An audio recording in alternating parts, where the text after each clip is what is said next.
dans ta présence, papa, pour, papa, entendre de ta part. Seigneur, nous te prions encore une fois alors que nous reconnaissons combien nous sommes des êtres naturels et charnels, papa, et cette parole qui vient de ta part est esprit, Seigneur. Et papa, la chair ne reçoit pas les choses de l'esprit car elles sont folie pour elle. Seigneur, aide-nous, papa, Ilabashata, à recevoir, papa, ces choses. Et permets-nous, papa, de leur réserver une place de choix dans nos cœurs où elles vont germer.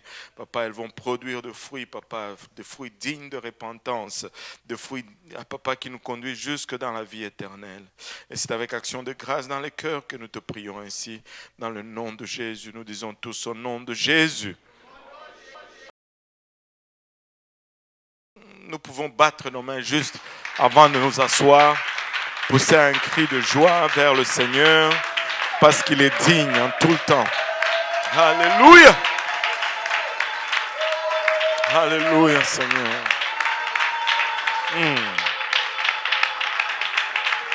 Haramaya ketaraya etaraba uluboyosa. Kurumaya itaraba uluboyosa taraba uluboyosandaraya heta. Hiramaya etara koloya etaraba uluya eta. Alléluia, Jésus. Et vous pouvez vous asseoir. Amen. Alléluia.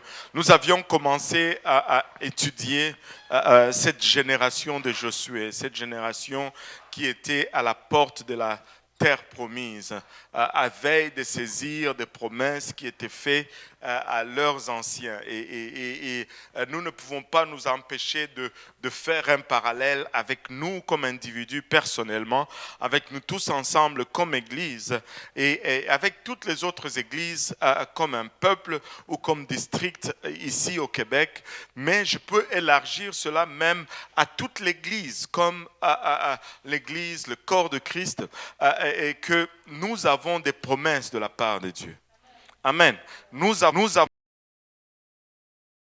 on parle de promesses et la promesse la plus évidente dans la parole de Dieu, la promesse qu'on regarde très souvent, qui nous vient en tête en premier quand on parle de la parole de Dieu ou des promesses dans la parole de Dieu. Et la promesse la plus évidente, c'est la promesse de la terre promise. C'est difficile de passer à côté. Et c'est une promesse collective et elle est en premier plan, en tête de promesse pour le peuple de Dieu. Mais quand on regarde Canada, je vais dire Canaan, c'est juste avec un D. Alléluia, n'est-ce pas que c'est la terre promise? Oh, allez, come on. Vous avez traversé des Jourdains pour arriver jusqu'ici. Alléluia. Alléluia. Et on a traversé des déserts, des forêts, des fleuves, des océans. Alléluia. C'est notre Canada, c'est notre Canaan. Alléluia. Alléluia. Et avez-vous remarqué que depuis que vous êtes au Canada, il y a des luttes quand même? Des fois, certains d'entre vous sont déçus. Et en disant, mais on ne m'avait pas dit que ça allait être comme ça. Vous pensiez que ça allait être facile. Dès que tu arrives, waouh, l'argent pousse dans les arbres. Ce ne sont pas des érabliers, ce sont des dollariers. Mais très vite, ce n'est pas ça. Très vite, vous vous rendez compte que les photos que le cousin ou le frère vous envoyait ne reflètent pas la réalité de la vie quotidienne. Je ne sais pas. Oh Seigneur Jésus. Très souvent, on fait les photos quand on est dans une fête. Jamais quand on est à la manufacture. Quand on envoie les photos au pays, tout le monde veut venir après. Mais quand ils viennent, on les réveille le matin pour aller à la manufacture, ils sont perdus, ils sont déboussolés. Mais ce n'était pas comme ça. Ça, c'était juste la photo. Alléluia. Seigneur, aide-nous. Et c'est très important de faire une bonne analogie quand on regarde Canaan ou la terre promise. Canaan n'est pas un type du paradis où il n'y a plus de combat, il n'y a plus de bataille, où c'est la paix pour l'éternité, où on est maintenant en présence du Seigneur et on est arrivé. Canaan, dans la terre promise, il y avait des géants à lutter contre. Dans la terre promise, il y avait des murs. Dans la terre promise, il y avait des ennemis. Dans la terre promise, il y avait des batailles, il y avait des tentations, il y avait des défis. Ça ne ressemble pas au paradis. Ça ne ressemble pas au ciel. Et Canaan est le type vraiment de notre salut. Quand nous entrons dans le salut, quand nous rentrons, nous faisons partie de la famille de Dieu, il y a encore des combats. Il y a encore des batailles, il y a encore des géants, il y a encore des murs à faire tomber. Et Canaan est le type vraiment de notre salut. Et Israël se trouve ici, lorsque, après avoir erré 40 ans dans le désert, il se trouve à la porte de la terre promise. Typologiquement, il se trouve au même endroit que nous aujourd'hui. Moi, je sens dans le temps de l'Église que nous sommes un peu à cette place, comme Église, comme peuple, comme district, un peu à la porte des grandes promesses. À la porte des grandes promesses. Et alors qu'Israël était à la porte de Canaan, ils étaient au seuil d'une nouvelle expérience. Ce qu'ils allaient vivre n'allait pas être comme dans le désert. Laissez-moi vous dire que ce que nous anticipons ne va pas être comme toutes les autres années passées. Allô? Alléluia. Ils allaient entrer dans une autre dimension de niveau de vie. C'était certes une génération nouvelle. Toute la génération qui ont quitté l'Égypte sont morts dans le désert, à part Josué et Caleb. C'est toute une nouvelle génération. C'est toute une nouvelle génération, mais ils n'avaient pas une nouvelle promesse. C'est toute une nouvelle génération, mais qui carburait aux mêmes promesses qui étaient faites à leurs ancêtres. C'était une nouvelle génération, mais pas une nouvelle promesse. C'était une nouvelle génération, mais pas, alléluia, un nouveau Dieu, pas une nouvelle promesse. Et laissez-moi vous dire, oui, nous sommes une nouvelle génération. La plupart d'entre vous ne connaissez même pas comment cette église est arrivée à cette place. Nous sommes une nouvelle génération, mais nous avons les mêmes promesses que nos anciens. Nous sommes une nouvelle génération, mais nous sommes portés sur les épaules des géants. Ne l'oublions pas. Alléluia. Il y a des gens qui ont pleuré, il y a des gens qui ont laissé leur vie, alléluia, dans cette province. Il y a des gens qui étaient là et c'était comme le désert. Alléluia. Ils ne pouvaient avoir 2 personnes dans une réunion. C'était tout un réveil à leur époque. Mais aujourd'hui, nous pouvons nous réunir dans cette bâtisse le dimanche. Il y a à peu près 800 personnes qui défilent, alléluia, du matin au soir. Laissez-moi vous dire, ça n'a pas été comme ça. Alléluia. Et c'est un privilège que ça arrive sur nous. Mais nous ne sommes pas ceux qui ont commencé cela. Il y a des gens qui ont prié dans des territoires. Il y a des gens qui ont prié dans Anjou avant que je ne sois né, avant que je ne mette mes pieds au Canada. Il y a des gens qui ont prié, alléluia, pour cette province avant que vous ne voyiez le soleil. Mais laissez-moi vous dire, nous ne pouvons pas oublier nos anciens parce que nous nous reposons sur leurs promesses. Et c'est que Dieu leur a promis. Ils ne les ont peut-être pas vus, mais nous sommes à la porte et nous pouvons posséder les promesses qui ont été faites à nos anciens. Alléluia. Une nouvelle génération, mais une ancienne promesse. Et certes, ils sont peut-être morts. Je vous dis, il y a des gens qui ont... je peux vous citer un nom qui me vient en tête, Pasteur Vézine. un héros de la foi au Québec, un monument de la foi au Québec. Cet homme, Dieu a mis dans son cœur qu'il allait faire une œuvre à Trois-Rivières, alors qu'il n'avait encore rien à Trois-Rivières, alors qu'il avait un travail ici à Montréal. Il a déménagé sa famille à Trois-Rivières et il a commencé à s'aimer de larmes et de son sang. Il voyageait chaque jour, matin et soir, 136 kilomètres de Trois-Rivières à Montréal pour le travail, aller-retour, aller-retour, aller-retour. Mais aujourd'hui, laissez-moi vous dire, il y a un peuple à son nom, alléluia, au nom de Jésus-Christ, dans la ville de Trois-Rivières. Alléluia. Et nous avons, alléluia, les promesses de nos anciens. Nous sommes sur les promesses de nos anciens. Alléluia. Et Josué était celui-là qui devait maintenant faire entrer le peuple dans la terre promise. Moïse les a sortis de l'Égypte. Il les a amenés jusqu'à la porte de Canaan. Et là, il y a un transfert de pouvoir, un changement de dirigeant. Et Josué est préparé maintenant pour prendre les commandes. Et dans Josué chapitre 1, le premier verset au 3e, la Bible nous dit: après la mort de Moïse, serviteur de l'Éternel, l'Éternel dit à Josué, fils de Nun, serviteur de Moïse: Moïse, mon serviteur, est mort maintenant. Lève-toi, passe ce Jourdain, toi et tout ce peuple, pour entrer dans le pays que je donnerai aux enfants d'Israël. Tout lieu que foulera la plante de votre pied, je vous le donne comme je l'ai dit à Moïse. Ce n'était pas une nouvelle promesse, c'était une ancienne promesse, mais une nouvelle génération qui allait hériter de cette promesse.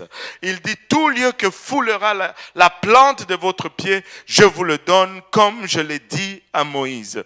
Et très souvent, quand nous faisons notre traduction de l'hébreu au français, il y a des choses qui nous échappent, il y a des significations qui nous manquent. Le mot fouler ici, ce n'est pas juste mettre le pied. Je mets le pied. C'est comme l'exemple que j'avais donné le mercredi passé. Ce jeune homme qui est à l'église, qui voit une sœur qui l'aime beaucoup, qui lui plaît, et il va, alléluia, il piétine le pied de la sœur. Et la sœur lui dit, mais qui le regarde, mais qu'est-ce qui ne va pas? Il dit: c'est parce que j'ai lu hier dans la Bible que tout lieu que je foulerai avec mon pied, le Seigneur me le donne. Alléluia. Je ne sais pas si ça a marché pour lui. Alléluia. Mais je vous déconseille cette méthode. Alléluia. Fouler ne veut pas dire juste piétiner. Le mot fouler vient du mot darak, qui veut dire prendre vos armes et combattre. Au fond, si tu les regardes en hébreu, il y a deux mots qui sont dérivés de darak. C'est prendre vos armes et combattre. Jusqu'à aujourd'hui, c'est un mot qui est utilisé dans l'armée israélienne comme commandement. Darak, c'est-à-dire foncez et prenez le territoire. Et ça veut dire tout endroit pour lequel vous vous battrez, je vous le donnerai. Tout endroit pour lequel vous allez vous battre, je veux vous les donner. Et il y a une nuance ici. Je ne sais pas si vous avez vu la nuance. Tout endroit pour lequel vous allez vous battre, je veux vous les donner. En d'autres termes, Dieu est en train de leur dire: montez sur le ring, portez les gants et commencez à vous battre. Moi, j'ai garanti la victoire. Tu sais, il n'a pas dit je veux vous donner sans vous battre.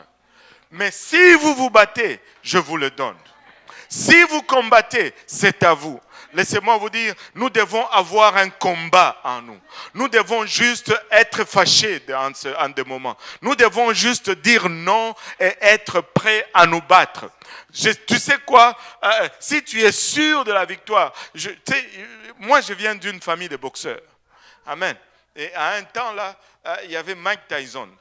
Mike Tyson, il battait tout le monde. Et à un moment, tu pouvais le voir. Quand il montait sur le ring, il savait que l'autre, là, il n'allait pas tenir. Et moi, je pense que c'est un peu avec cette attitude que nous devons aborder nos situations. Parce que Dieu a déjà... Écoutez, c'est un combat arrangé, s'il vous plaît. C'est un combat arrangé. En d'autres termes, vas-y. Les arbitres sont déjà de ton côté. Je ne sais pas comment vous le dire pour vous secouer un peu, mais le résultat est déjà déterminé. Mais tu dois prendre le courage et monter sur le ring. Ne sois pas intimidé par ton adversaire. Alléluia. Monte et bats-toi parce que tu vas gagner. Hein? C'est bon de jouer un match quand tu sais que tu vas déjà gagner. Allô? Et cette promesse est de la part de l'Éternel. Ce n'est pas de la part d'un homme, alléluia, pour qu'il mente, c'est de la part de Dieu. Écoutez, Israël était sur le point de passer à une toute autre expérience. C'était du nouveau pour eux. Regardez, le nouveau est vraiment déterminé ici dans Josué 3, chapitre 3, bien sûr, versets 3 à 5. On voit vraiment que Israël entre dans une autre dimension. Israël va marcher dans quelque chose qui n'ont jamais marché auparavant. Alléluia. Et Josué 3 nous dit et donnèrent cet ordre au peuple. Lorsque vous verrez l'arche de l'alliance de l'Éternel, votre Dieu, porté par les sacrificateurs, les Lévites, vous partirez du lieu où vous êtes et vous vous mettrez en marche après elle. Vous allez vous mettre en marche après l'arche. Écoute, il faut que tu t'élèves et que tu suives la direction. Il faut que tu t'élèves, alléluia, et que tu suis, alléluia, là où tout le monde est en train d'aller. Il dit, mais il y aura entre vous et elle une distance d'environ 2000 coudées. N'en approchez pas. Il dit, n'en approchez pas. Suivez l'arche, mais n'en approchez pas. Écoutez, l'arche était portée par des sacrificateurs. Et pour longtemps, je cherchais à savoir, mais c'est quoi la signification de cette distance qu'il y a entre l'arche et les gens?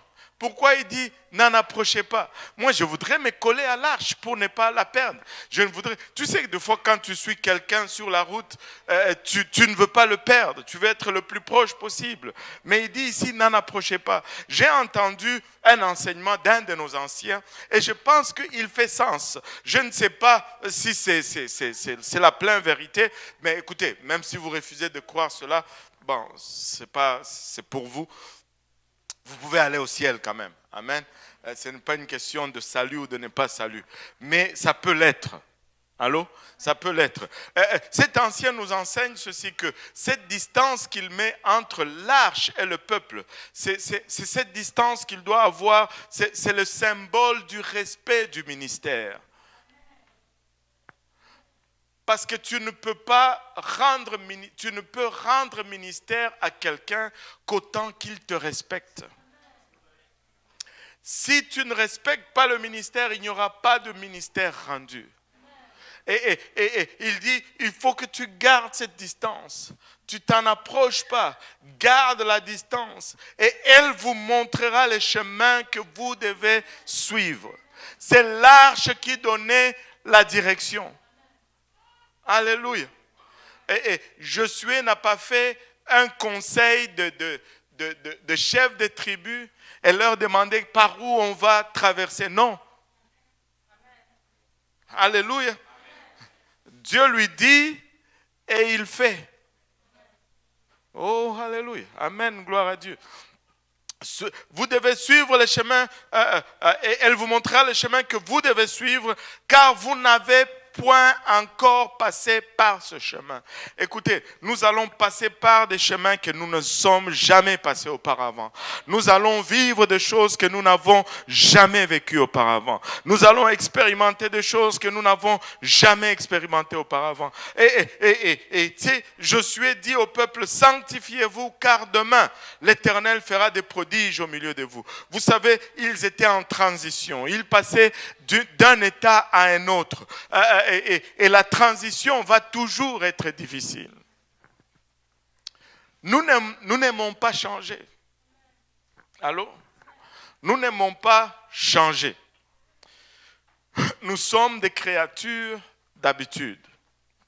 Allô?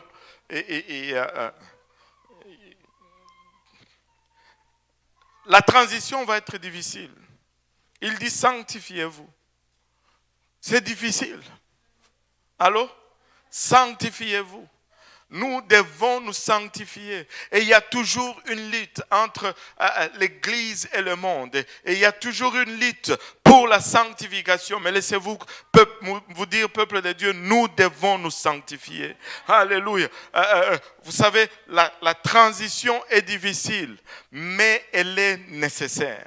Si nous allons aller dans cette autre dimension, nous devons nous sanctifier. Si nous allons vivre ce que Dieu a en réserve pour nous, nous devons faire cette transition si nous voulons être tout ce que Dieu désire que nous soyons, ou si nous voulons devenir tout ce que Dieu nous appelle à être, nous devons faire cette transition. Si vous regardez Israël de l'époque, Israël était Israël était errant, était sans territoire pour presque 500 ans. Presque 500 ans. Nous avions calculé l'autre jour. C'était 430 d'esclavage, 40 ans d'errance dans le désert. Presque 500 ans sans territoire. Presque 500 ans sans abri. De quoi former une mentalité. Tu nais, vous n'avez jamais possédé un demeure. Ton grand-père n'a jamais possédé un demeure. Ton arrière-grand-père n'a jamais possédé un demeure. Et ça devient un état normal pour toi, c'est dans ton ADN. Mais il fallait changer cela. Il fallait transformer cela. Ils étaient 430 ans esclaves. L'esclavage devient un état naturel. Ton grand-père était esclave, ton arrière-grand-père était esclave. Et tu nais, tu sais que c'est ça ta vie. De quoi former une mentalité. Aujourd'hui, on a écrit une lettre, on a envoyé une carte à pasteur Matthew Woodward. Et parce qu'ils ont eu un garçon. Et sa femme a accouché d'un garçon. Après 2 filles, je pense qu'ils ont 2 filles. Et maintenant un garçon, ils étaient tout contents. Et quand je lui écrivais, et j'écris sur la carte, j'ai dit, très content que vous ayez reçu votre enfant. Et je vais profiter de l'occasion déjà pour être le premier sur la liste à l'inviter à prêcher pour la conférence JPNL 2040. Alléluia. Parce que son grand-père était prédicateur, son père est prédicateur. Je m'attends qu'il soit prédicateur. C'est dans l'ADN. Alléluia. Alléluia. Et des générations et des générations d'esclaves. Et Israël, leur mentalité, leur culture était une culture nomade. Leur attitude était une attitude de complexe d'esclavage. Et maintenant, Dieu devait transformer cela en une nation de guerriers. Il devait maintenant les transformer en guerriers. Parce que tu vas posséder un pays. Ce n'est pas en ayant la mentalité d'errance ou de vagabondage que tu vas t'élever et prendre tout un territoire en possession. L'ADN devait changer.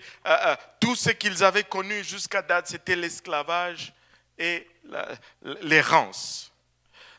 Mais Dieu voulait les changer parce qu'ils allaient entrer dans une autre dimension, parce qu'ils allaient entrer dans une autre expérience. Alléluia. Dieu n'est pas en train, alléluia, de les faire passer.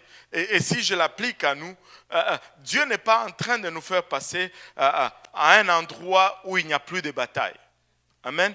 Et nous allons avoir des batailles. Alors, peut-être même plus significatif, peut-être même des batailles plus violentes. Nous allons avoir des batailles, mais les batailles que nous allons avoir vont être stratégiques. Ça ne va pas être juste une bataille pour une bataille. Ça va être des batailles significatives. Ça va être des batailles qui vont influencer des nations. Ça va être des batailles qui vont influencer, alléluia, des peuples. Ça ne va plus être juste une âme. Ça va être des batailles stratégiques. Ça va être des batailles significatives. Et la toute première bataille qu'ils ont vue, c'est que nous avions vu les dimanches passés, c'était la bataille de Jéricho. Et la leçon de Jéricho, vraiment, que nous avons vue la semaine passée, est que le peuple de Dieu ne se bat pas pour la victoire. Comme on l'a signifié tout à l'heure, ils se battent de la victoire. Donc leur combat commence à partir d'une position de victoire. On ne commence pas dans l'inconnu. Le Seigneur a déjà vaincu au calvaire. Le Seigneur est déjà vainqueur. Ne cotez-vous pas, ne citez-vous pas ces versets. Vous dites souvent, plus grand est celui qui est en moi que celui qui est dans le monde. C'est quoi encore là? Nous sommes plus que vainqueurs. Alléluia. Pourquoi nous sommes plus que vainqueurs? Parce que nous commençons par la victoire. Nous ne commençons pas en défaite et que nous sommes là en train de nous battre sans savoir l'issue de notre combat. Non, le combat est déjà vaincu. Alléluia. Notre résultat est déjà garanti. Nous devons juste être là, alléluia, à swinguer et à faire ce que nous devons faire et Dieu va pouvoir pour la victoire. Nous ne nous battons pas pour la victoire, nous nous battons à partir de la victoire. À partir de la victoire. Le Seigneur a déjà gagné. Nous devons changer notre mentalité. Nous ne sommes pas des victimes. Alléluia. Nous ne sommes pas des victimes. Écoutez, la mentalité de victime vole des victoires. Jusqu'aujourd'hui, il y a des gens qui vivent toujours dans cette mentalité de victime. Oh, moi, mon arrière-grand-père était ceci, était cela. Oh, moi, ma mère, oh, moi, on m'a fait ceci. Moi, oh, mais regardez, mais qu'en est-il donc de ce que tu dis, alléluia, au sujet du baptême au nom de Jésus-Christ? N'est-ce pas que tu dis que si tu es en Christ, tu es une nouvelle créature? Alors ne te rabats pas toujours sur cette ancienne créature. Oui. Alléluia. Il y a des luttes, mais nous allons lutter différemment. Avant toutes ces histoires, mais avec Christ, nous nous battons différemment. Nous nous battons avec assurance. Nous nous battons dès la victoire. Alléluia. Vous voyez, mais avant d'arriver à Jéricho, il y avait un obstacle. Amen. Avant d'arriver à Jéricho, il y avait un obstacle. Et l'obstacle, c'était le Jourdain. Amen. Alléluia. Maintenant, pourquoi le Jourdain devient un obstacle ici? Il y avait les espions qui l'ont traversé. D'une quelconque façon, ils l'ont traversé pour aller jusqu'à Jéricho espionner. Allô? Mais laissez-moi vous dire, c'est une chose pour deux espions de traverser un fleuve. Ouais. Mais c'est une autre chose pour que des millions de personnes traversent le même fleuve. Allô? Laissez-moi vous dire, nous sommes en train d'aller dans une autre dimension. Oh non, quelqu'un ne l'a pas vu encore. C'est une chose pour 2 personnes de traverser le Jourdain. Mais c'est une autre chose pour que des millions traversent le même Jourdain. Dieu s'apprête à faire quelque chose d'extraordinaire. N'avons-nous pas cette promesse? Oh, Shandaraya. N'avons-nous pas cette promesse? Alléluia. N'avons-nous pas cette promesse que cette pluie de l'arrière-saison sera plus abondante, sera double. Il va nous donner en même temps la pluie de l'avant et de l'arrière-saison. Alléluia. Parce que ce n'est pas seulement 2 qui vont traverser, mais c'est des millions qui vont traverser. C'est des familles qui vont traverser. C'est des femmes et des enfants qui vont traverser. Et pour cela, le bras de l'Éternel doit être en action. Alléluia. Alléluia. Mais c'est une autre chose. Alléluia. Il fallait que Dieu fasse un miracle. Et Dieu va faire un miracle. Alléluia. Oh Seigneur Jésus. Vous savez, ce n'était pas nouveau pour Israël de traverser le Jourdain ou de traverser de l'eau. Allô? Et ils étaient sortis de l'Égypte. Amen. Et cela était arrivé 40 ans plus tôt. Amen. Mais il y a certaines choses que nous pouvons apprendre maintenant de cette deuxième traversée. Amen. Tu sais, à la mer Rouge, qu'est-ce qui s'est passé? Moïse était là. Amen. Il a étendu les bâtons. Et la mer s'est ouverte en 2. Mais avez-vous remarqué que cette fois-ci, ce n'est pas Josué qui a étendu le bâton? Allô? C'était différent. Alléluia. C'était une équipe, que tout le monde dise une équipe. C'était un groupe de sacrificateurs qui portaient l'arche. C'était un groupe de sacrificateurs qui portaient l'arche et qui sont allés premièrement dans ces eaux. Écoutez, avant, Dieu a ouvert les eaux sans que Israël ne mette le pied dans l'eau. Mais cette fois-ci, il leur dit, mettez le pied dans l'eau d'abord et puis je vais séparer l'eau. Tu sais, il y a de ces choses que Dieu va faire quand nous sommes bébés spirituels. Mais il y a d'autres choses qu'il va faire quand nous sommes adultes. Et quand nous sommes adultes, il va demander que nous mettons le pied d'abord dans l'eau. Alléluia. Je veux voir, alléluia, où est votre foi? Alléluia. Vous n'êtes plus des bébés spirituels. Avancez un peu par la foi. Mettez le pied dans l'eau et voyons si cette eau ne va pas se séparer. Alléluia. Et ce n'était pas un homme, c'était une équipe. Alléluia. C'était une équipe de sacrificateurs qui tenaient l'arche de l'alliance. Remarquez un peu ceci.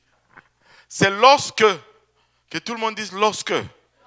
C'est seulement lorsque tous les sacrificateurs sont entrés dans l'eau que l'eau s'est arrêtée. Tous les sacrificateurs sont entrés dans l'eau. L'eau s'est arrêtée. Alléluia. Il est temps que nous entrions dans cette eau tous ensemble. Arrête de tirer l'arche vers l'arrière. Suis la direction. Il faut que nous entrons ensemble dans cette eau. Des fois, l'eau ne s'arrête pas parce que il y en a un qui dit non, pas par ici. Non, juste suis l'arche, suis l'équipe.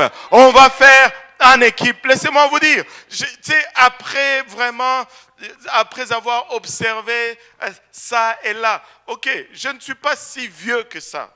Je veux concéder cela. Je ne suis pas si vieux que ça. Mais ça fait 22 ans que je fais ça.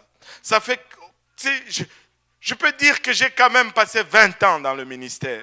Et j'ai vu une chose. Et ce n'est pas que, on doit le faire absolument de cette façon. Ce n'est pas que, on doit le faire absolument à ma façon. Mais si, là où les gens se mettent ensemble, ils disent, de toute façon, tous les plans ont toujours des faiblesses ou des défaillances. Mais si vous mettez juste en accord et que vous marchez selon la direction et que tout le monde, alléluia, rame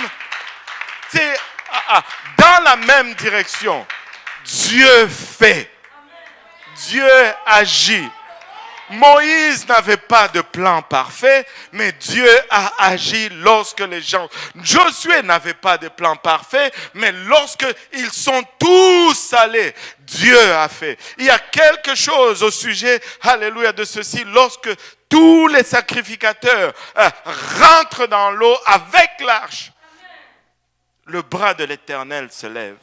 Je ne veux pas être celui qui traîne, alléluia, à l'extérieur du fleuve. Je ne veux pas être celui, alléluia, qu'on attend, alléluia, pour que l'eau s'arrête. Écoutez, il y a une multitude qui doit traverser. Il y a des nations, des familles qui doivent traverser. Rentrons dans le Jourdain, suivons l'arche et voyons la main de Dieu agir.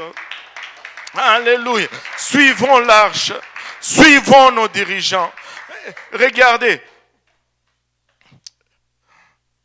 l'eau, le Jourdain ne va pas se diviser s'il y en a qui refusent d'entrer dans le Jourdain.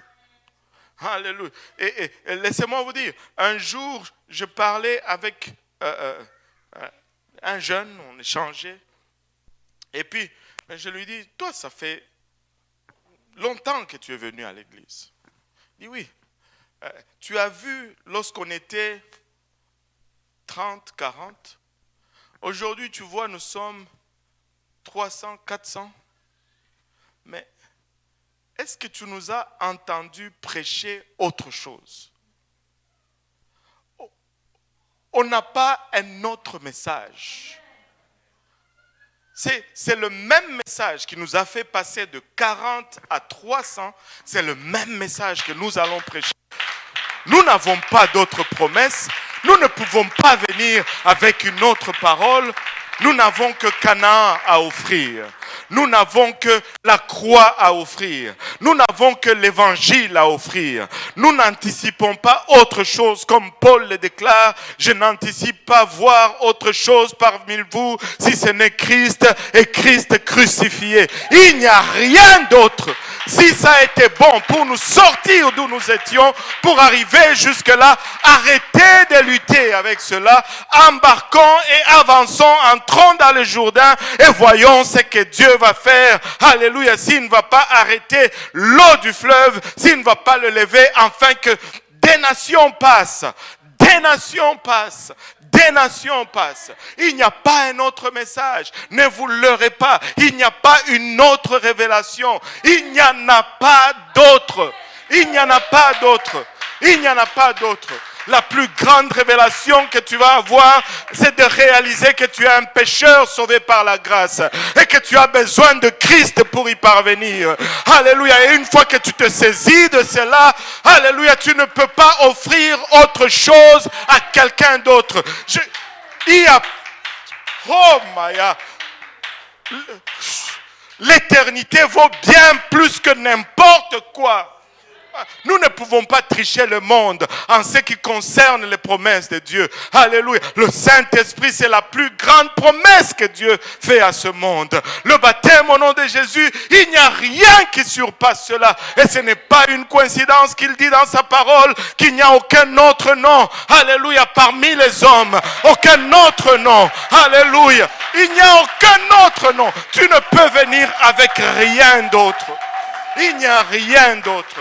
Ne vous laissez pas induire en erreur avec ces semblants, alléluia, de puissance, ces semblants de pouvoir qui ne changent rien. Alléluia, ils restent les mêmes. Alléluia, la vraie puissance de Dieu transforme l'être. Ça te transforme, ça te change. Tu ne peux plus être le même. Tu ne peux plus être le même. Alléluia.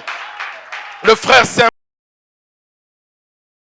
en disant, oh, quand je regarde avant et après, je ne suis plus le même. Et c'est ça qu'on doit s'attendre à voir. Je ne suis plus le même. Je ne veux plus être le même. Et si tu goûtes à Christ, tu ne dois pas être le même.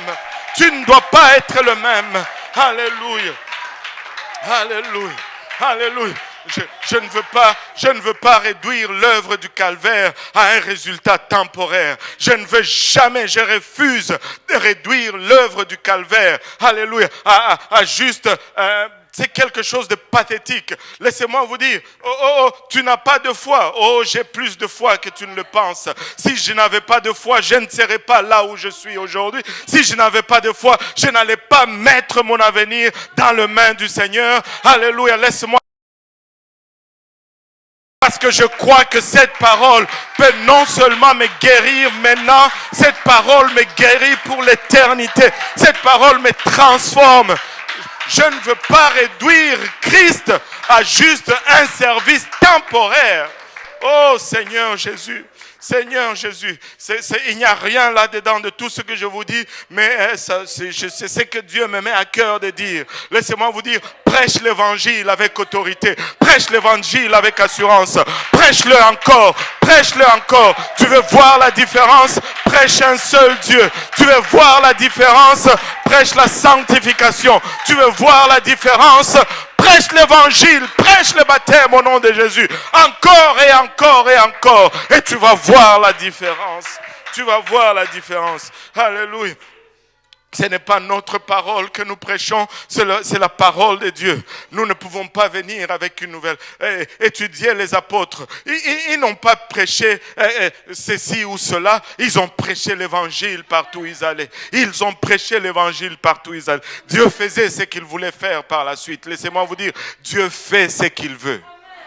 Dieu fait ce qu'il veut. Tu peux jeûner 130 ans, mais Dieu fera ce qu'il veut parce qu'il est souverain. Laisse-moi vous dire, moi je veux juste m'abandonner dans les mains de Dieu et qu'il fasse exactement ce qu'il veut avec nous, qu'il fasse exactement son désir. Alléluia. Alléluia. Je ne veux pas servir Dieu pour des miettes. Je veux le pain entier. Je ne veux pas servir Dieu, alléluia, pour le temporaire. Je veux l'éternel. Je veux tout le pain. Je ne veux pas juste des miettes. Alléluia. Alléluia. Le jour de la Pentecôte, acte 2, 1 à 2, la Bible nous dit le jour de la Pentecôte, ils étaient tous, que tout le monde dise encore tous.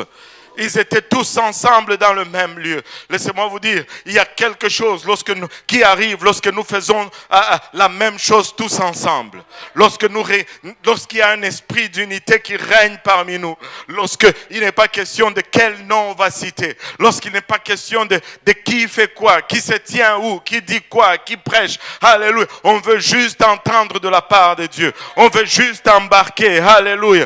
Si c'est elle qui fait, alléluia, qu'il fasse. Si Dieu l'a appelé à faire, qu'il le fasse. Mais alléluia, Dieu va avoir sa volonté. Et nous devons le faire ensemble. Nous devons être en équipe. Le jour de la Pentecôte, ils étaient tous ensemble dans le même lieu. Alléluia. En anglais, ils disent qu'ils étaient même d'un commun accord. Alléluia. Et tout à coup, il vient du ciel un bruit comme celui où ils étaient assis. Alléluia. Le travail d'équipe spirituelle est certainement l'une des leçons de la traversée du Jourdain. Et nous devons faire ensemble. Nous devons suivre la direction. Nous devons suivre cette voie. Alléluia. Et une autre leçon est que la génération de Josué a utilisé des méthodes différentes que la génération de Moïse. Alléluia. Et pour accomplir le même travail, ils ont utilisé d'autres méthodes. Et dans la Bible, par exemple, regardez ceci. Dans la Bible, chaque fois que vous voyez un tas de pierres ou un amas de pierres, cela va signifier toujours quelque chose. Ça va signifier soit quelque chose est mort ici. C'est quand il y avait un mort, il y avait un amas de pierres. Et deux, quand Dieu faisait un miracle, on symbolisait cela ou on immortalisait cela avec un amas de pierres. Et des fois, quand on prenait un engagement avec Dieu. Amen. Vous ne voulez pas prendre d'engagement avec Dieu. Quand on prenait un engagement avec Dieu, on mettait également un amas de pierres. Des fois, ça signifiait une de ces choses et des fois, cela signifiait les trois choses en même temps. Et à la mer Rouge, regardez un peu à la mer Rouge. Et à la mer Rouge, Dieu détruit littéralement l'armée de Pharaon. Toute la puissance d'Égypte est engloutie dans le fleuve. Et tu sais, cette armée ou cette puissance retenait Israël, ou je devais dire a retenu Israël pendant 430 ans. Et en un instant, Dieu le détruit. Et les captifs sont libres. Et l'ennemi n'est plus. Derrière, il n'y a plus d'ennemis. Personne pour nous retenir dans l'esclavage. Mais quand on arrive au Jourdain, Dieu enlève, que tout le monde dise enlève l'obstacle qui leur barrait le chemin vers la promesse ou vers leur héritage. Mais une fois cette barrière enlevée, ils sont rentrés. Mais il y avait beaucoup d'autres obstacles devant eux. Et ça, nous pouvons le voir dans notre vie de chrétiens tous les jours. Lorsque Dieu nous libère de la captivité de Satan, nous sommes sauvés, nous obtenons le salut, la repentance, le baptême d'eau, le baptême du Saint-Esprit. Satan. Nous quittons l'Égypte. Mais ne pensez pas que Satan va nous laisser aller en paix. Il ne va pas dire que la paix soit avec vous, bon voyage. Non. S'il pouvait dire cela, ça ne serait pas... Non, il continue à promise. Il va continuer à lever des barrières. Mais tu sais, la vérité, vraiment la vérité, c'est que Satan ne va pas réussir à nous arrêter d'entrer dans la promesse. Allô? Si vous lisez la Bible, vous voyez que l'issue de l'affaire, c'est qu'à la fin, ils y arrivent. Allô? Ils avaient une longue liste d'ennemis qui auraient pu empêcher Israël d'entrer dans la terre promise. Je vais essayer de les citer. Il y avait les Amalécites, les Ammonites, les Amorites, les Cananéens, les Édomites, les Gabaonites, les Gérésites, les Girgazéens, les Gizérites, les Hittites, les Évites, les Jébusiens, les Kénites, les Moabites, et les Pérésites, ou les Pérésiens dans certaines Bibles. Mais Dieu avait un seul commandement pour tous. Vous devez les chasser tous. Vous devez les exterminer. Vous devez les exterminer. Regardez le commandement que Dieu donne dans Nombre 33. Alléluia. Il dit, Nombre 33, verset 51, Dieu est en train de parler au peuple d'Israël ici. Parle aux enfants d'Israël, dit-il, et dis-leur, lorsque vous aurez passé le Jourdain, et que vous serez entrés dans le pays de Canaan, vous chasserez devant vous tous les habitants du pays. Tous. Allô? Il faut les chasser tous. Ça là, ça veut dire pas de compromis. Amen. Si vous détruirez toutes leurs idoles de pierre, vous détruirez toutes leurs images de fonte et vous détruirez tous leurs hauts lieux. Vous prendrez possession du pays et vous y établirez, car je vous ai donné le pays pour qu'il soit votre propriété. Ne possède pas le pays avec d'autres. Chasse-les tous. On doit les chasser tous. Regardez, comment est-ce qu'il devait les chasser? Il devait fouler le pied, la terre. Mais comment est-ce qu'il devait fouler la terre? Il devait combattre. Allô? C'était combat après combat, après combat, après combat. Et tu me dis, mais pasteur, depuis que je suis venu au Seigneur, mais c'est comme si ma vie n'est devenue que combat après combat. Mais c'est ce que la Bible dit, c'est combat après combat après combat. Mais laisse-moi te dire, c'est aussi victoire après victoire, après victoire, après victoire. Parce que s'il n'y a pas de combat, il n'y a pas de victoire. Mais chasse-le, un à un, chasse-le, un à un, chasse-le, un à un. Et ce n'est pas une coïncidence que le Seigneur nous dit dans Matthieu 11, verset 12. Il nous dit, depuis le temps de Jean-Baptiste jusqu'à présent, le royaume des cieux est forcé et ce sont les violents qui s'en emparent. Ouh! Alléluia. Alléluia. Nous devons changer notre mentalité. Nous devons juste devenir des guerriers. Alléluia. Nous devons juste avoir envie de nous battre. Nous devons refuser l'intimidation.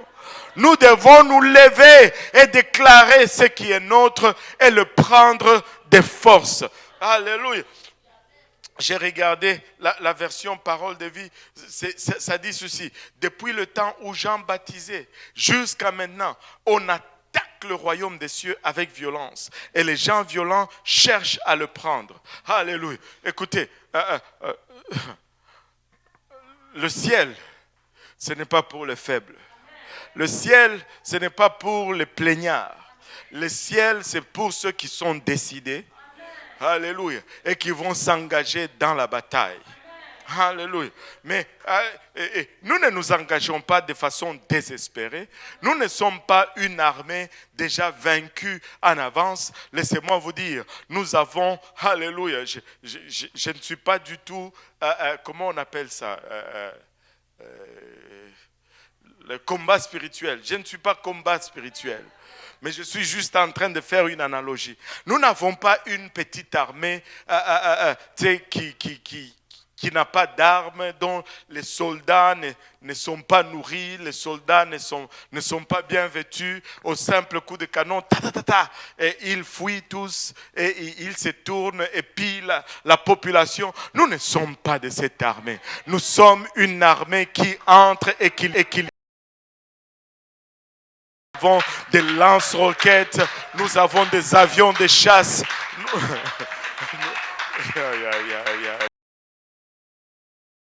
Faibles. Nous ne sommes pas faibles. Nous sommes, c'est comment on les appelle là, les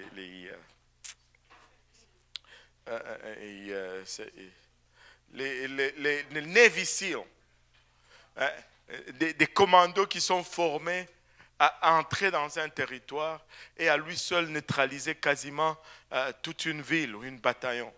Vous savez, les genres, c'est bon, ça c'était bien sûr dans le monde, quand on était dans le monde, n'est-ce pas? Les gens Rambo, là, ils ne meurent jamais. Alléluia. Alléluia. Nous ne mourrons pas, nous vivrons. C'est ce que la parole de Dieu dit. Et nous déclarerons, alléluia, les bienfaits de l'Éternel. Alléluia. Alléluia. Les Jourdains étaient vraiment cette frontière qui délimitait la terre promise. C'était le premier obstacle que Israël a rencontré. Il représente, c'est un type de tous les obstacles à venir. C'est pourquoi Dieu demande à Israël ici d'ériger un monument pour commémorer le miracle, pour qu'il puisse savoir. Et Dieu va faire souvent cela parce que quand il fait une chose en premier, ben cette chose va avoir en lui tout le schéma pour le reste. Ça s'appelle la notion de la première mention. Ils entrent dans la terre promise. C'est leur entrée dans la terre promise. Et tout le reste va être calqué. Toute leur victoire va être calquée sur celui-ci. Dans Josué chapitre 4. Josué chapitre 4. On va regarder Josué 4, de 4 à 9. La Bible nous dit, je suis appelé les 12 hommes qu'il choisit parmi les enfants d'Israël, un homme de chaque tribu. Il leur dit, passez devant l'arche de l'Éternel, votre Dieu, au milieu du Jourdain. Et que chacun de vous charge une pierre sur son épaule, selon le nombre de tribus des enfants d'Israël, afin que cela soit un signe au milieu de vous. Lorsque vos enfants demanderont un jour, que signifient pour vous ces pierres ? Vous leur direz, les eaux du Jourdain ont été coupées devant l'arche de l'alliance de l'Éternel, lorsqu'elle passa le Jourdain. Et les eaux du Jourdain ont été coupées. Et ces pierres seront à jamais un souvenir pour les enfants d'Israël. Les enfants d'Israël firent ce que Josué leur avait ordonné. Ils enlevèrent 12 pierres du milieu du Jourdain, comme l'Éternel l'avait dit à Josué, selon le nombre des tribus des enfants d'Israël. Et ils les emportèrent avec eux et les déposèrent dans les lieux où ils devaient passer la nuit. Josué dressa aussi 12 pierres au milieu du Jourdain, à la place où s'étaient arrêtés les pieds des sacrificateurs qui portaient l'arche de l'Alliance, et ils s'y sont restés jusqu'à ce jour. Maintenant, regardez. Ils l'ont érigé à Gilgal. Ces monuments étaient un signe pour les enfants d'Israël. Ils ont pris les pierres dans le milieu du Jourdain. Amen. Et ils en ont fait un monument à vue. Alléluia. Et ça devait leur servir de signe. Et c'était un signe visuel. Ils devaient, quand ils le voyaient, ils se rappelaient ce que Dieu avait fait. Et je ne pense pas que ce soit par hasard que Dieu a fait cela. Ça pouvait être quelque chose d'écrit, mais c'était quelque chose de visuel. Et parce que le visuel va imprégner plus notre mémoire que l'auditif. Ce que tu as vu, ça va prendre plus d'efforts et plus de temps à effacer de ta tête que ce que tu as entendu. Et Dieu veut qu'il se souvienne le plus longtemps possible de ce qu'il a fait pour le faire entrer dans la terre promise. Et très souvent, nous commençons à avoir des problèmes lorsque nous oublions ce que Dieu a fait pour nous faire entrer dans la terre promise. D'où Dieu nous a tirés. Qu'est-ce qu'il a fait pour nous délivrer? Nous commençons à regarder à autre chose. Nous commençons à regarder à la puissance, la bénédiction. Oui, toutes ces choses sont là. Mais si nous oublions ce que Dieu a fait pour nous délivrer, laissez-moi vous dire, nous sommes perdus. Il n'y a rien qui sera plus puissant que le jour où l'évangile de Jésus-Christ a frappé ton âme et que tu as vu qu'est-ce que tu étais et que tu t'es tourné et que tu as accepté cela et que tu as commencé à marcher en nouveauté de vie. C'est la chose la plus essentielle. Parce que si cela est retiré de ta vie, toutes les autres choses sont nulles, sont rendues nulles. Et tu dois, dans des moments difficiles, tu dois toujours retourner à cela. Dans des moments où ça galère, ça doit te rappeler, ça doit te garder. Et c'est ce monument qui est placé dans ta vie pour que tu regardes toujours et que tu te dises, wow, regarde d'où Dieu m'a tiré. Je ne veux plus retourner là-bas. Oui, il va y avoir des combats, mais si tu n'oublies pas cette victoire-là, tu vas les avoir tous alignés comme victoire dans ta vie. Alléluia. Alléluia. Alléluia. Et vous savez, quand Israël regardait ces pierres, il se rappelait toujours qu'il n'avait pas traversé le Jourdain par ses propres moyens. Quand il regardait ces pierres, c'était un souvenir que c'est la main de Dieu qui nous a fait traverser. Écoutez, peuple de Dieu, nous ne pouvons pas, nous devons éliminer toute prétention. Si nous sommes là, c'est la main de Dieu qui nous a conduits jusqu'à. C'est la main de Dieu qui a fait. Il n'y a pas de crédit en nous. Il n'y a pas... Écoutez, si ça est en nous, on n'aurait tellement pas de problème. On n'aurait tellement pas de problème. Alléluia. C'est pas la puissance miraculeuse de Dieu que nous sommes là. C'est certains d'entre nous. Il y a des bons pécheurs. En tout cas, anyway, avançons seulement. Et si je regarde cela, c'est que, regarde où j'étais, regarde ce que Dieu a fait. C'est un gage que là où je vais, Dieu va faire. Lorsque je ne le connaissais pas, il a intervenu dans ma vie. Mais combien d'avantages alors que maintenant tu essayes par tes faibles tentatives à vivre pour lui. Combien d'avantages va-t-il te garder et te préserver? Peuple de Dieu, ne soyez pas découragés. Soyez plutôt encouragés. Regardons vers l'avant et Dieu va faire de grandes choses. Il est en train de nous faire passer vraiment d'une dimension à une autre. C'est tout simplement extraordinaire. Ce Pierre était un mémorial pour Israël, pour toujours, selon le verset 4. Et ce Pierre existait encore à l'époque de Jean-Baptiste. Et vous savez-vous où Jean-Baptiste baptisait? Oui, Jourdain, mais oui, le Jourdain est long, mais où également, exactement? Jean chapitre 1, verset 28. Si quelqu'un peut nous le lire pendant que je prends une gorgée d'eau.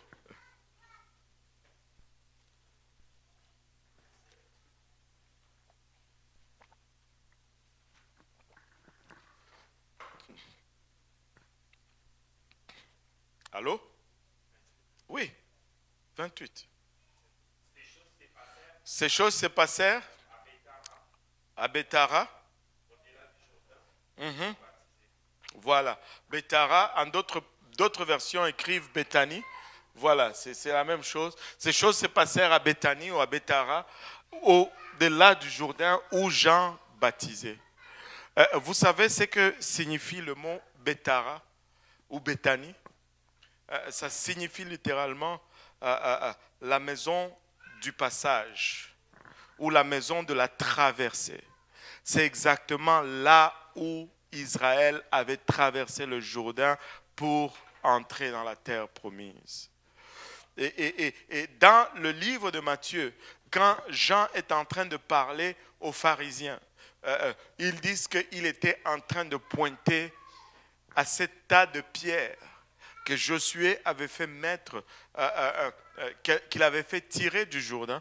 Et Matthieu 3, 9 nous dit, ne prétendrez pas dire en vous-même, nous avons Abraham pour père, car je vous déclare que de ces pierres, il était en train de citer, pointer les pierres que Josué avait sorties, qui étaient monuments. Il dit que de ces pierres, Dieu peut susciter des enfants à Abraham. Vous savez, le miracle de ta délivrance va rester à jamais vivante. Ça doit être ton rappel perpétuel. Oh, je me rappelle d'où Dieu m'a attiré. Je me rappelle ce que j'étais avant et ce que je suis maintenant. C'est deux choses différentes. Alléluia. Mais c'est Pierre que Josué a fait mettre sur le rivage. Ce n'était pas les seules pierres. Ce n'était pas le seul monument. Avez-vous vu le verset 9 de Josué 4? Le verset 9 nous dit qu'il y avait un autre monument, que celui-là n'était pas visible par les hommes.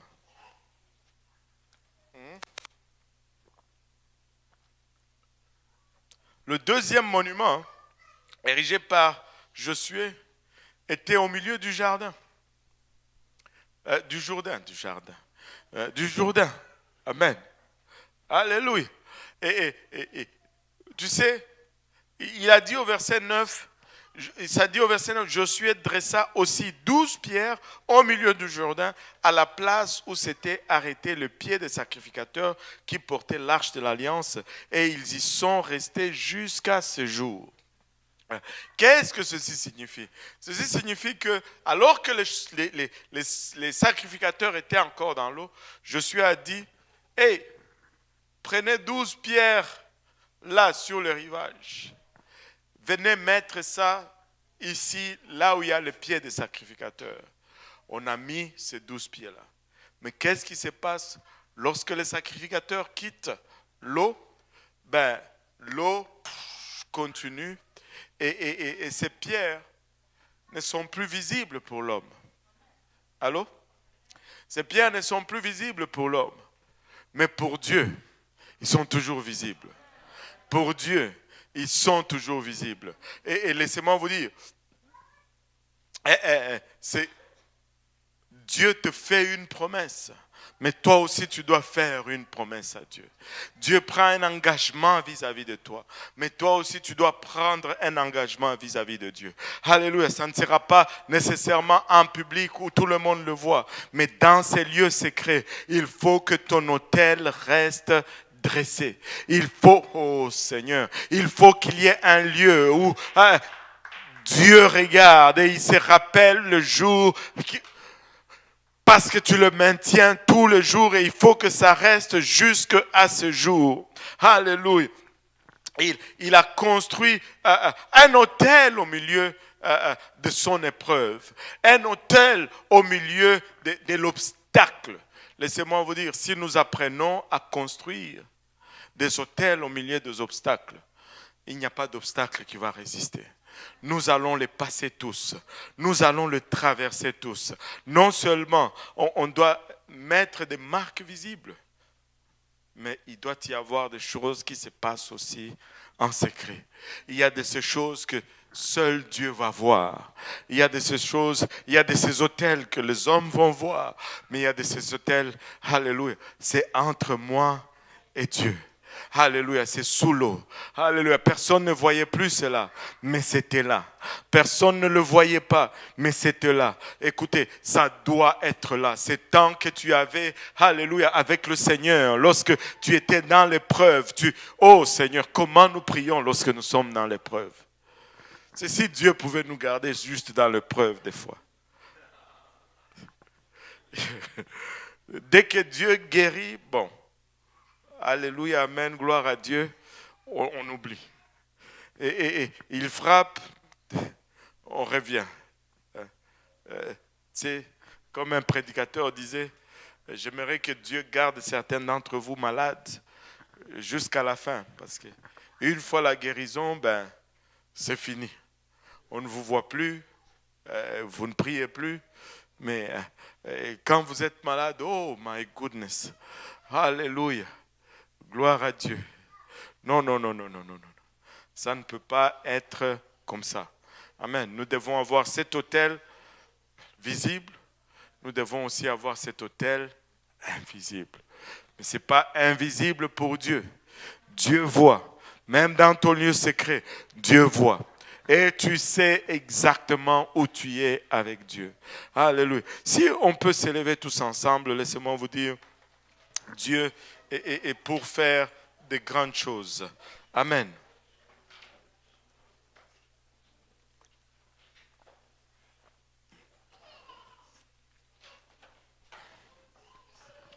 On va élever nos voix.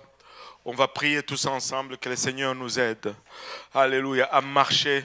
Alléluia. D'abord d'un commun accord. À suivre cette arche. Juste à s'accrocher à cette arche. Seigneur, il y a des choses, papa, que je ne comprends pas. Je ne vois pas, Seigneur.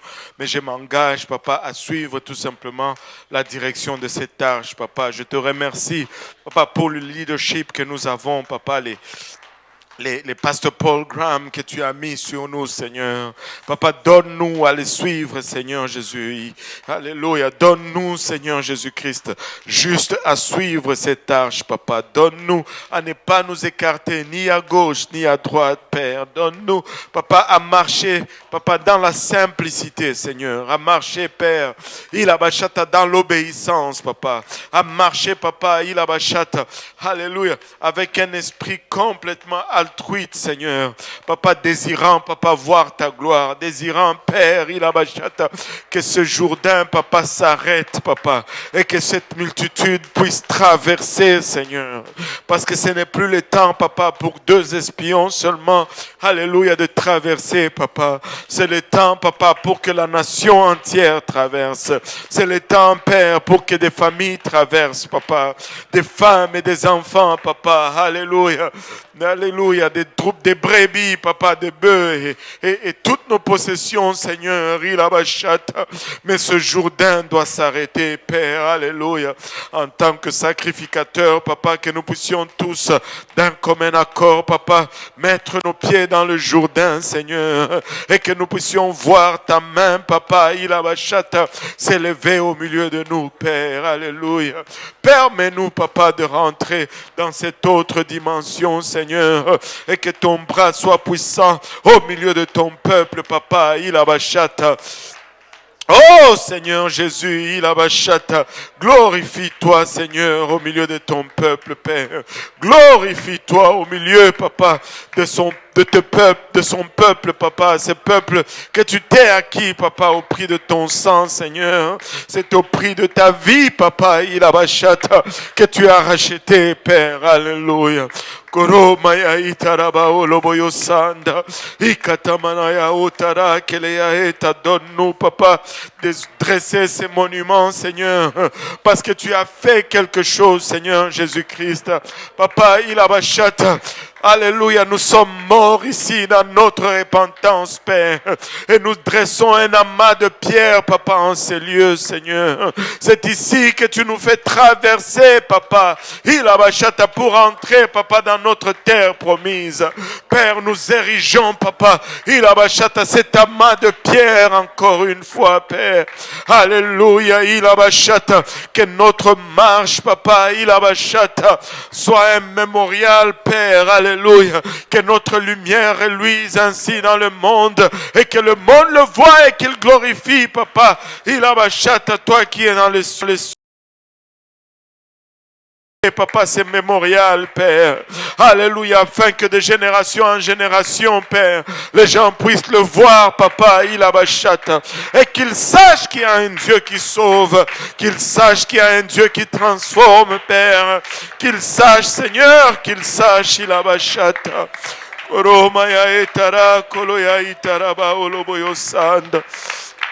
au nom de Jésus, au nom de Jésus, au nom de Jésus, Papa, fortifie chacun de nous, Seigneur, Père, alléluia. Toi qui nous appelles, Papa, de divers lieux, toi qui nous appelles, Père, de diverses nations, de divers endroits, Papa, tu nous rassembles en ces lieux pour un temps comme celui-ci, Seigneur. Alléluia. Ira maya kitaraya ota. Iramaya kitaraya otaraba oloboyo sanda. Koromaya itaraba oloboyo itaraba oloboyo sanda. Fais-le, Papa, avec nous. Fais-le, Père, avec nous, Père, et que ta volonté soit parfaite, Seigneur.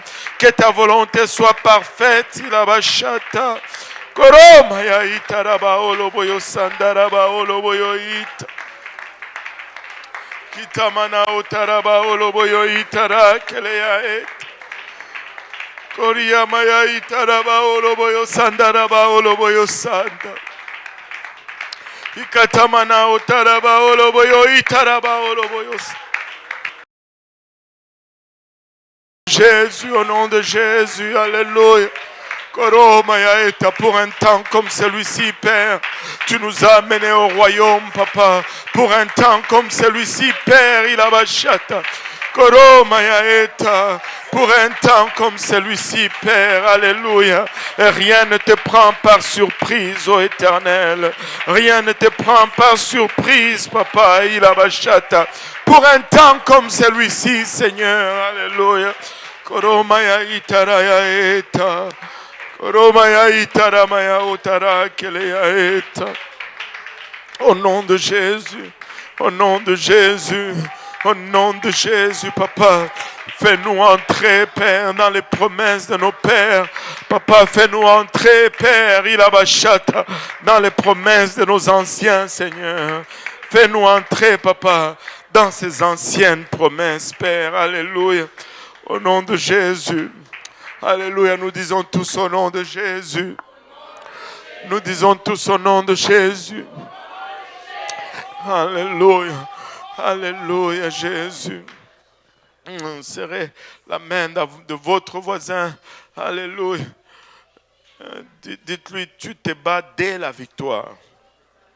Alléluia. Tu combats dès la victoire, non pour la victoire. Amen.